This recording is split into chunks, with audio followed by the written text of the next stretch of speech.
Leo Tolstoy की एक बहुत ही प्रसिद्ध कहानी है। कहते हैं कि पुरानी रूस में 3 फकीर बहुत प्रसिद्ध हो गए।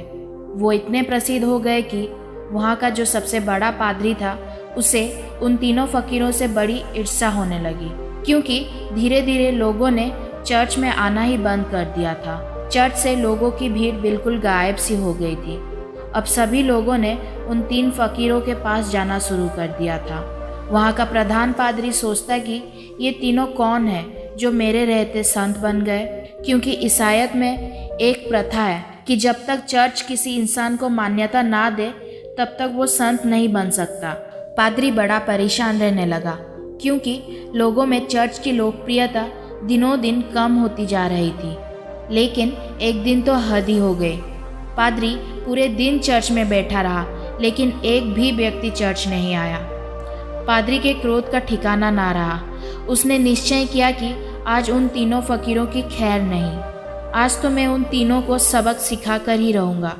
वो अपनी पूरी पादरी वेशभूषा में तैयार हुआ। उसने सोने का ताज पहना, हाथ में प्रधान पादरी का प्रतीक वाला सोने का दंडा लिया और चल पड़ा उन तीनों से मिलने। वो तीनों एक बड़ी सी झील के उस पार रहा करते थे। पादरी एक नाव में बैठकर झील के उस पार पहुंचा। थोड़ा आगे चलने पर उसे एक बड़े से पेड़ के नीचे 3 सीधे साधे से इंसान बैठे हुए दिखाई दिए। वो 3 पालती मारकर चुपचाप से पेड़ के नीचे बैठे हुए थे। पादरी ने उनके पास जाकर कहा, क्या तुम तीनों वो प्रसिद्ध संत हो जिसके कारण लोगों ने मेरे चर्च में आना बंद कर दिया है? उन तीनों ने कहा, संत? अरे नहीं, हम किस बात के संत? हम संत बनने के लायक नहीं हैं। ये तो यहाँ के लोग कहते हैं कि हम तीनों संत हैं। पता नहीं किसने ये झूठी अफवाह फैला दी है, जिसे सुनकर लोगों की भीड़ यहाँ आती है। हम तो रोज़ इन्हें मना करते हैं कि यहाँ मत आया करो, लेकिन हम जितना मना करते हैं भीड़ उतनी ही बढ़ती जा रही है। हम इस भीड़ से परेशान हो चुके हैं। ये भीड़ भाड़ हमें रुचती नहीं। हम तो एकांत में रहना चाहते हैं। अच्छा हुआ आप आ गए। अब आप ही बचाए हमें इस भीड़ से।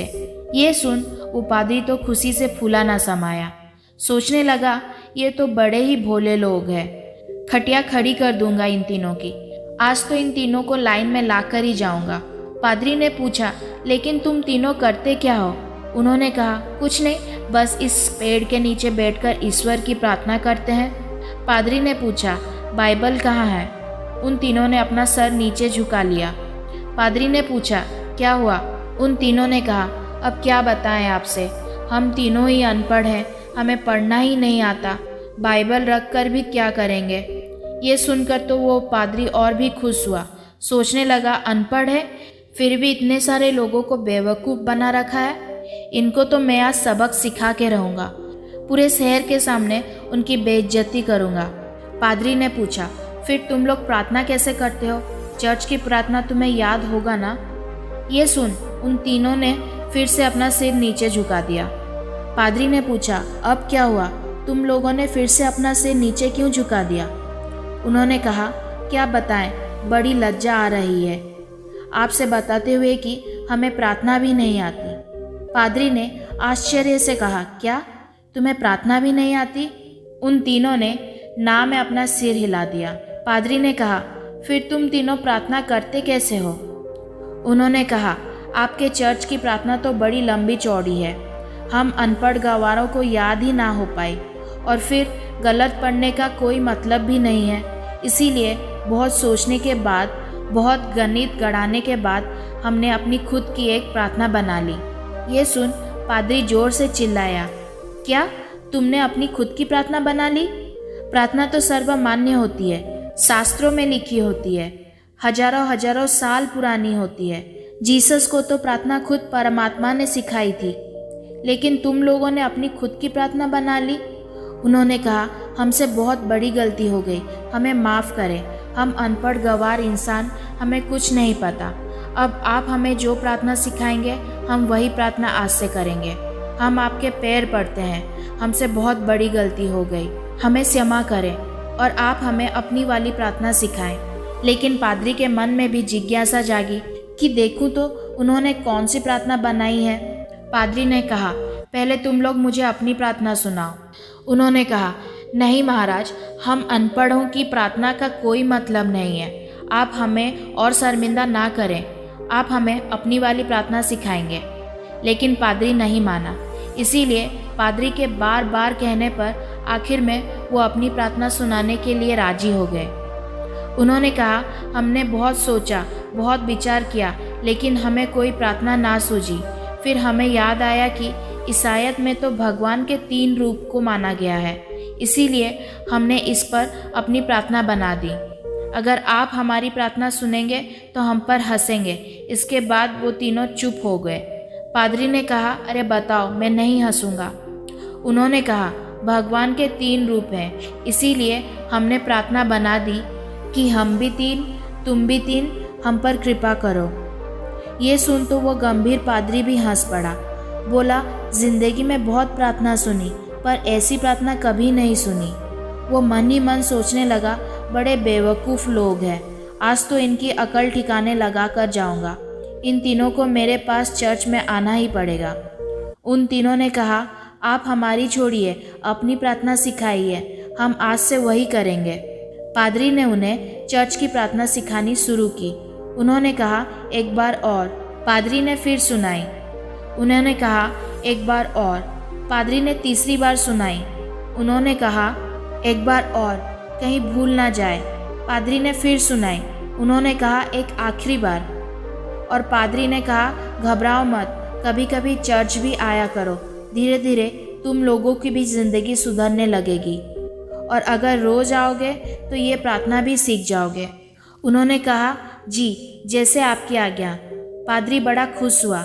उसने कहा, तुम लोग डरना मत, चर्च आओ, मैं तुम्हें माफ़ कर दूंगा और लोगों से भी माफ़ करवा दूंगा। उन्होंने कहा, आपका बहुत बहुत धन्यवाद, आप बड़े महान इंसान हैं। पादरी ने सोचा, चलो एक झंझट छूटी, इन मूर्खों को लाइन पे ले आया। वो अपनी नाव पर बैठकर वापस जाने लगा। नाव अभी झील के बीचों बीच पहुंची ही थी कि पीछे से कुछ लोगों के चिल्लाने की आवाज़ आई।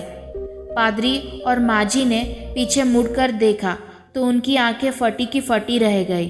वो तीनों पादरी को पुकारते हुए झील के पानी पर दौड़ते दौड़ते हुए चले आ रहे थे। वो तीनों पानी पर ऐसे दौड़ रहे थे कि मानो कोई ज़मीन पर दौड़ रहा हो। ये देखकर तो पादरी के हाथ से सोने का डंडा छूटकर वहीं नाव पर गिर गया।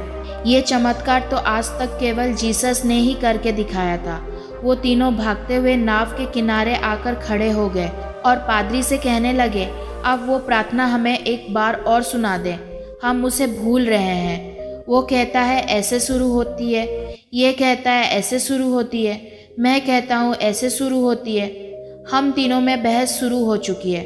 अब हम बहस करें या प्रार्थना करें, इसीलिए आप हमें वो प्रार्थना एक बार और सुना दें। पादरी ने तो झुककर पैर ही पकड़ लिया और कहने लगा, अब तक जो भी बताया है, जो कुछ भी कहा है, सब कुछ भूल जाओ।